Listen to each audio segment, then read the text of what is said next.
Mas a gente continua nesse assunto. O líder do PT na Câmara, Lindbergh Farias, afirmou que a medida provisória com alternativas ao IOF pode ser publicada no Diário Oficial da União ainda hoje ou amanhã. Já o presidente da Câmara, os deputados Hugo Mota, ressaltou que o pacote de medidas fiscais anunciado por Fernando Haddad deve ter uma reação muito ruim no Congresso Nacional e também entre os empresários. Acompanhe.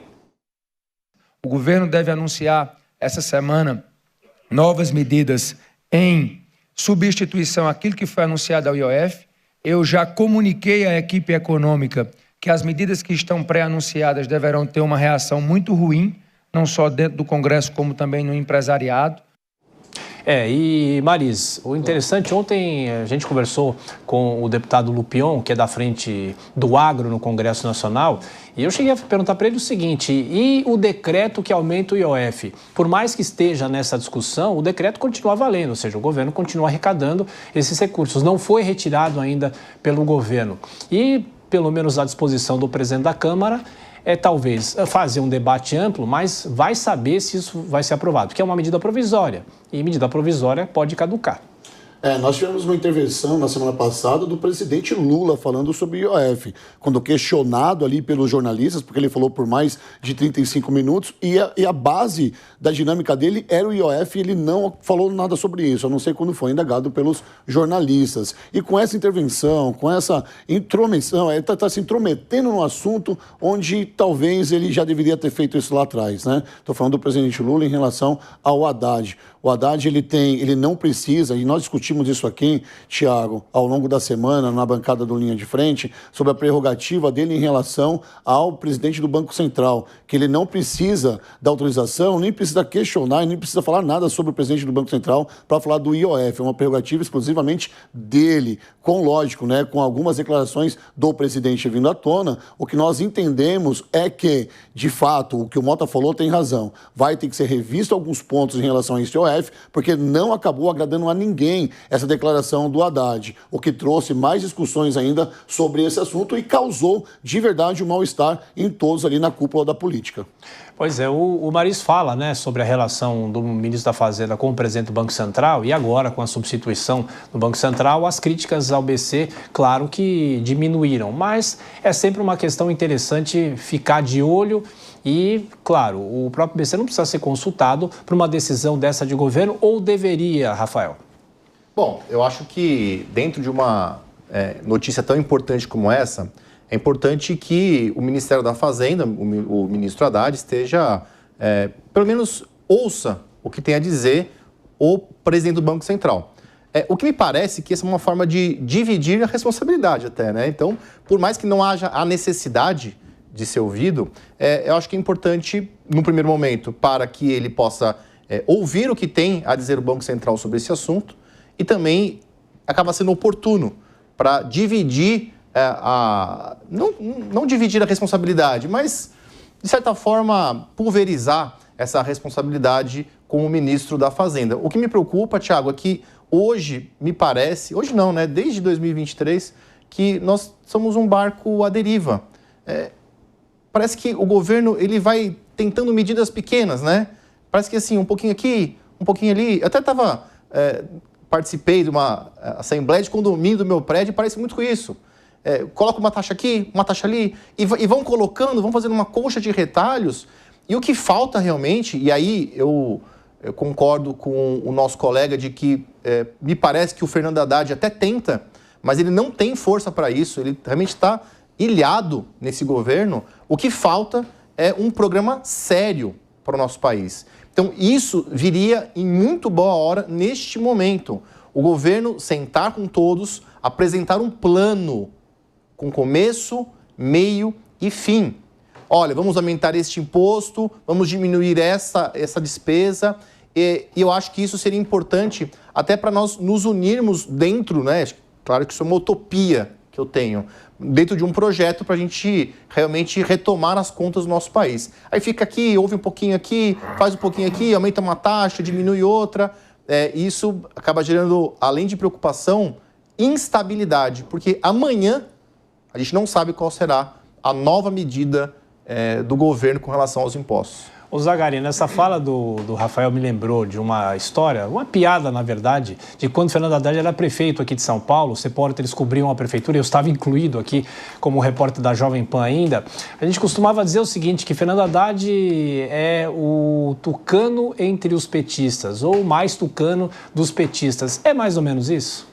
Sem sombra de dúvidas. O PT é um partido de esquerda que tem várias vertentes dentro dele. Tem gente lá que é extremista, tem gente que é mais voltado a um posicionamento de centro. O Fernando Haddad, ele sempre foi uma pessoa... Você pode discordar muito da questão ideológica dele, mas ele sempre foi uma pessoa sensata, ele sempre conseguiu apresentar bem as suas intenções. Quando foi prefeito de São Paulo, foi a mesma coisa. Não significa que a gente tem que concordar com suas ações, mas que ele sempre teve uma capacidade técnica que condiz, né, com os cargos que ele acabou assumindo. Porém, o que foi apresentado, mais uma vez, por Fernando Haddad, é uma tentativa do governo de tentar cumprir com a meta fiscal dentro do arcabouço fiscal. Então, só para você ter uma noção do que foi feito. Quando eles acabaram com o teto de gastos e criaram o arcabouço fiscal, eles tiraram uma medida que era simples, que era não gastar de acordo com o que tinha sido anunciado, e criaram um arcabouço fiscal com um monte de regra complexa, que existe a possibilidade, inclusive, de fazer transposição desse recurso que está lá dentro e utilização de fundos, que foi o que aconteceu com o pé de meia, que não estava previsto no orçamento, e acabaram utilizando o fundo para obter esse recurso para a criação da política pública do pé de meia. 6 bilhões. Obrigado de novo. Rodolfo tá meu guru aqui. Tá afiado aí com os números hoje, hein? E aí, o que acontece? Quando o governo tem essa dificuldade de transparência do gasto público e tem esse Estado gastando muito, e isso inclui dizer que gasta mais do que arrecada, não há outra alternativa para o Estado se não aumentar imposto. E é por isso que o Hugo Mota está certo. Então tem que parabenizar o presidente da Câmara, porque ele está conseguindo equilibrar os interesses do Executivo versus os interesses do Congresso, mas principalmente o interesse do povo, que vai ser o principal prejudicado. Porque quando você aumenta o valor do IOF, que é a medida que foi apresentada pelo Fernando Haddad, que é de limitar o percentual de 17,5%, ao invés daquela variável que existe, isso faz com que, na verdade, empresas do agro, empresas que se utilizam de financiamento, sejam prejudicadas. E isso, na ponta, prejudica a nossa população. Então, quando o Hugo Mota diz, olha, ao invés de você apresentar esse tipo de medida, que é aumentar gasto, por que você não faz o dever de casa e corta gastos? É o beabá. E eu não vi a Arthur Lira, anterior presidente, com esse tipo de discurso. Então tem que parabenizar aqui o atual presidente da Câmara, Hugo Mota, por sustentar um discurso de austeridade fiscal que navega aí em conjunto com todo o empresariado e os investidores do Brasil. É isso que a gente precisa, um país que tenha responsabilidade fiscal. Cíntia, aí sobre o agro, né, o deputado Lupion, inclusive, falou que o que pode realmente acarretar com esse aumento é encarecer o financiamento. E como é que fica o produtor rural? Como é que fica a safra de grãos? Como é que fica o PIB brasileiro, já que o agro é o que carrega os números principalmente? É o carro-chefe hoje, né, das negociações do nosso Brasil. E aí o que a gente percebe é que essas medidas me parece bem... Acho que até, na verdade, fazer um registro que poucas vezes em que eu participei, aqui em todas as vezes que eu participei do Linha de Frente, poucas vezes essa mesa esteve tão alinhada nas suas posições, porque basicamente todos estamos aqui dentro síncronos, né, no que acreditamos em relação a esses... pelo menos até a temática desse começo de programa aqui.